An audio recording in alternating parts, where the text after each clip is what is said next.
TMI presentation by Jody Jenna. Thesis: the information age impacts people of our time through the introduction of new unique forms of art, architecture, and music that had never heard of before and are still being performed to this day. Quote, "All I want to get out of my paintings, all I ever got out of them, is the fact that you can see the whole thing without confusion. What you see is what you see." Frank Stella. The information age is known as the computer age, the digital age, or the new media age. It was characterized by the spread of the internet and the information technology. It is the historical period that began in the mid-20th century.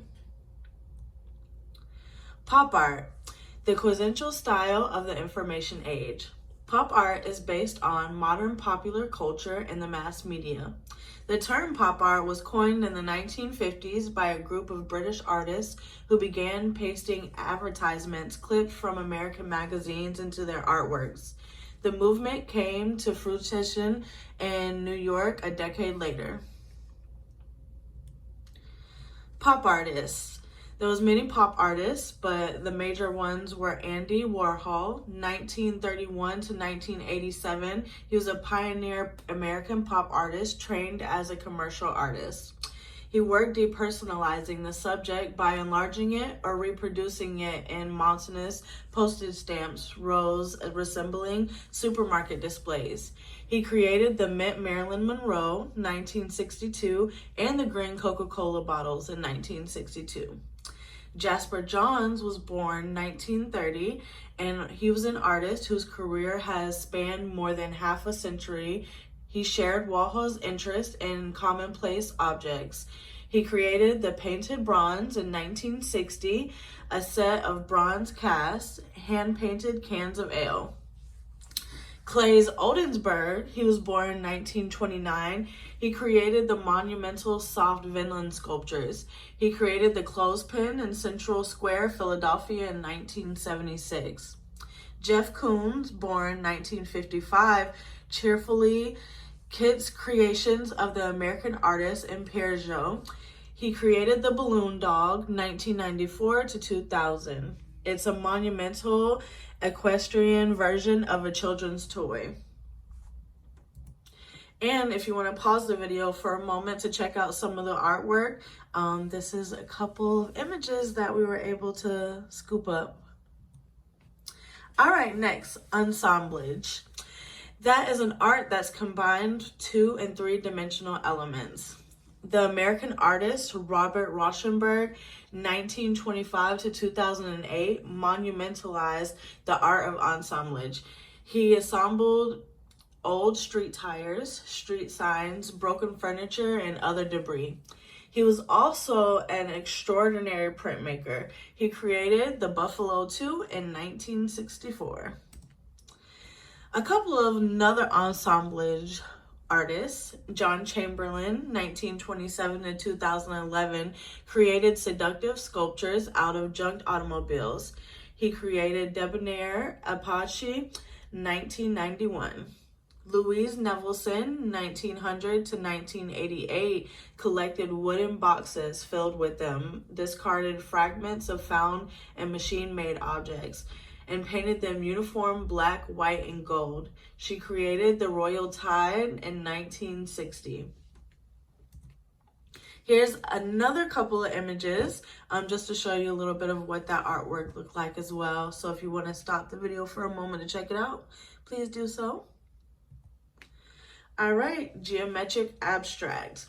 Geometric abstraction is a form of abstract art based on the use of geometric forms, sometimes, though not always, placed in non-illusionistic space and combined into non-objective compositions.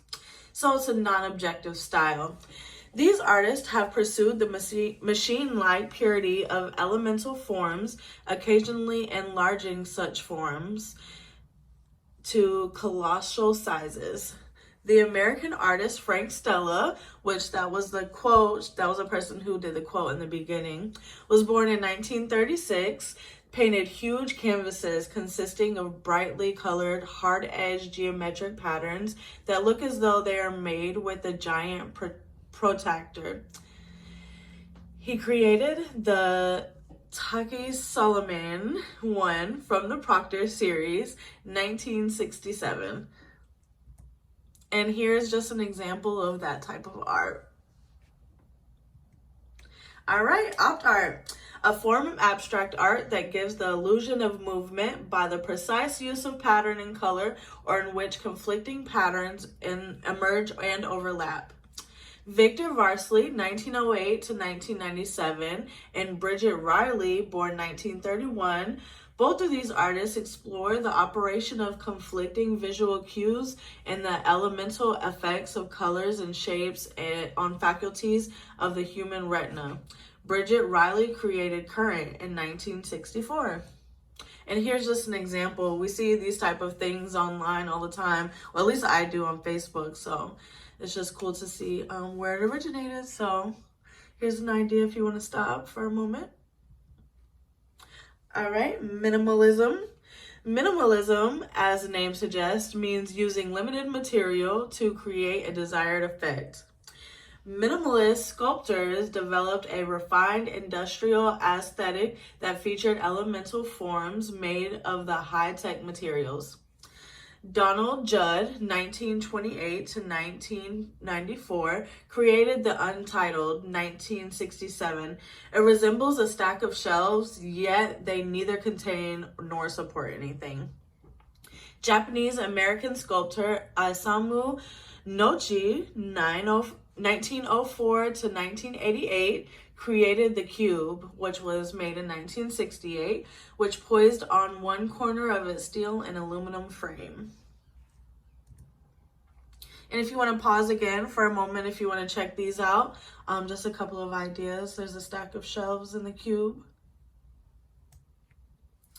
All right, New Realism, also called Neorealism, Hyperrealism, and Photorealism. Richard Estes, born 1936, paints urban still lifes based on fragments of photographs that he himself makes. He created Double Self-Portrait in 1976. Chuck Close, born 1940, transfers a photographic image to canvas after both photograph and canvas have been ruled to resemble graph paper. Each square of the photo is numbered to correspond to an equivalent square on the canvas. He created Self-Portrait in 1991. Dwayne Hansen, 1925 to 1996, used fiberglass reinforced polyester resin to recreate the appearance of ordinary and often working class individuals in their everyday occupations. He created Tourist, 1970. And then here's a couple more examples of his work. Total art. During the information age, total art became very popular.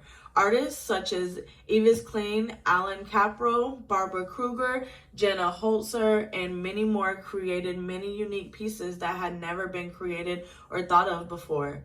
Unlike most artwork, total art is not about the final resort, but focuses more on the process of how the piece was created. The art was the process itself. Normally, the pieces required planning, but were usually never rehearsed. And in most situations, ordinary people help become/create the art.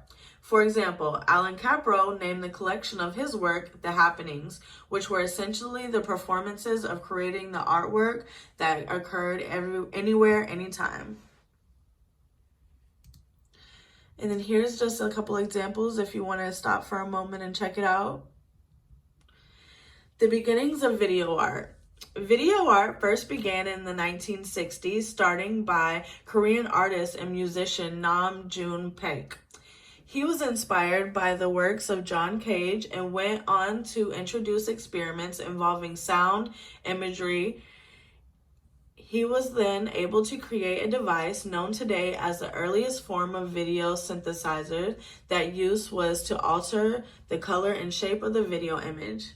By the 1900s, Paik continued his experiments, now assembling television sets and other technological devices used to create the first whimsical robots.